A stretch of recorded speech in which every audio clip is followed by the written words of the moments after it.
ሰላም አለይኩም ወራህመቱላሂ ወበረካቱ። ያ ጀማ ሁላችሁም ሰላም ናችሁ ወይ? እዚህ ግሩፕ ላይ ያላችሁ 81 ሰዎች አላችሁ፣ እኔንም ጨምሮ ማለት ነው። 81000 ሰው አለ። 81000 ሰው ወደ ኦልሞስት 81100 ምናምን ሰው አለ። ሁላችሁም ይሄንን እንድታዳምጡ ነው የምፈልገው። ለሙስሊሙ ማህበረሰብ አዌርነስ ክሬት ማድረግ አለብን። እየታቀደልን ያለው ነገር በጣም ከምታስቡት በላይ አደገኛና አደገኛ ነገር ነው።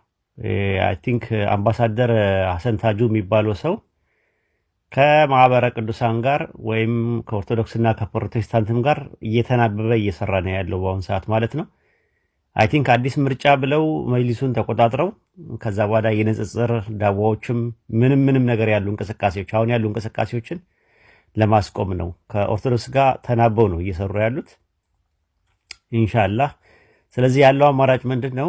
አሁን መጪ ምርጫ ካለ በተቻለ አቅም ሙስሊሙ ማህበረሰብ ያንን ምርጫ ኢንጌጅ አድርጎ የሚበጀውን ከሚፋጀው የሚለይ ህሊና እስካለው ድረስ እነዚህን ወገኖች በተቻለ አቅም ምርጫ ውስጥ አለማካተት ነው።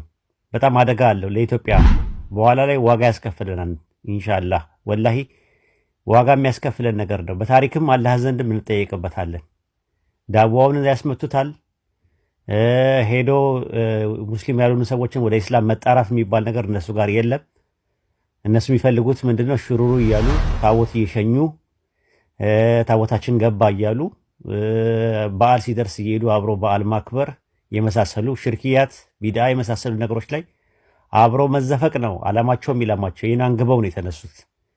እነዚህ ሰዎች ጤነኛ አይመስሉኝም። አይ ቲንክ እኔ እንዴት እንደሆነ አላውቅም። እኔ ሙስሊም አይደሉም ብዬ ፈረጃ ውስጥ አልገባም፣ አላህ እንዳይጠይቀኝ ማለት ነው። በዛ ላይ ደግሞ እውቀቱም የለኝም እንደዚህ ፈትዋም ለመስጠት ማለት ነው። ነገር ግን ምን እያደረጉ ነው ያሉት? እንዲሁ ስናነባቸው ልክ ክርስቲያኖች የሚወዱትን ነገር ያስደስታቸዋል ወይም ደግሞ ይወዱታል ብለው የሚያስቡትን ነገር ከማድረግ ወደኋላ አይሉ፣ ምንም ነገር ወደኋላ አይሉ። ያየሁት ነገር እንደዛ እሺ፣ ምርጫቸው ነው በቃ አላህ ይተሳሰባቸው ብለን አቁመናል። አሁን ግን መጅሊሱን ለመቆጣጠርና መጅሊሱን ተቆጣጥረው ያለው አማራጭ ጀስት ይሄንን ዳዋ እንትን ማለት የሙስሊሙን እንቅስቃሴ የሙስሊሙን መብት አሁን ኢቭን እንኳን ባንክ አይኖራችሁም። ወደፊት ዘምዘም የሚባል ባንክ አይኖርም። ወደፊት ሂጅራ የሚባል ባንክ አይኖርም። ይቆጫቸዋል በጣም ማለት ነው። ንግዳችሁ ይመታል። ንግድ ቦታ ላይ ወደ እስላም ሰዎች የሚጠሩ ሰዎች አይኖሩም። ምክንያቱም በቃ እነሱ የሚፈልጉት አይደለም፣ እነሱ አይፈልጉትም እንደዚህ አይነት ነገሮችን ማድረግ ማለት እና በተቻለ አቅም አሁን ለ2 ዓመት ነው ለ3 ዓመት የነበረው መጅሊስ ችግር ቢኖርበት እንኳን ከነ ችግሩ እሱን ተቀብለን ወደፊት መሄድ መቻል አለብን። ይሄ አቋማችን ነው የኛ። ከነ ችግሩ ማለት ነው። ችግር አለበት፣ አዎ። የተለያየ ችግር አለበት፣ አዎ። ደካማ ጎን አለው፣ አዎ። ግን የባሰ ነገር እንዳይመጣ በተቻለ አቅም ራሱ የነበሩትን ሰዎች መርጦ ራሱ የነበረውን አካሄድ እንትን ብሎ አስተካክሎ ወደፊት መሄድ ይሻላል። እኔ ማስተላለፈው መልእክት ይሄንን ነው። እነዚህ ሰዎች ግን በጣም ከምታስቡት በላይ አደገኛ ናቸው። እስልምናን ለመምታት እስልምናን ለማስመታት ባገኙት አጋጣሚ የሚጠቀሙ ሰዎች ናቸው። ጉዳያቸው አይደለም። እኛ በተቻለ አቅም እነዚህ ፈሳድ የሚያስፋፉ ሰዎችን እንኳን ቢያንስ አንድ ቀን አላህ ልቦና ይሰጣቸዋል፣ ሂዳያ ይሰጣቸዋል ብለን ስለምናስብ አደባባይ ላይ እየወጣን እንኳን የምናወራው ነገር አይደለም። የባሰ ነገር እንደው ካልመጣ በስተቀር ብለን ማለት ነው። ምክንያቱም እኛ እያስተማርን ፖዚቲቭ ነገሮችን አፈርማቲቭ ነገሮችን እያስተማርን ማምጣት እንችላለን። ኔጌቲቭ ነገር ማውራት ምንም አይጠቅምም እያልን ነው የተውነው የነበር ነው።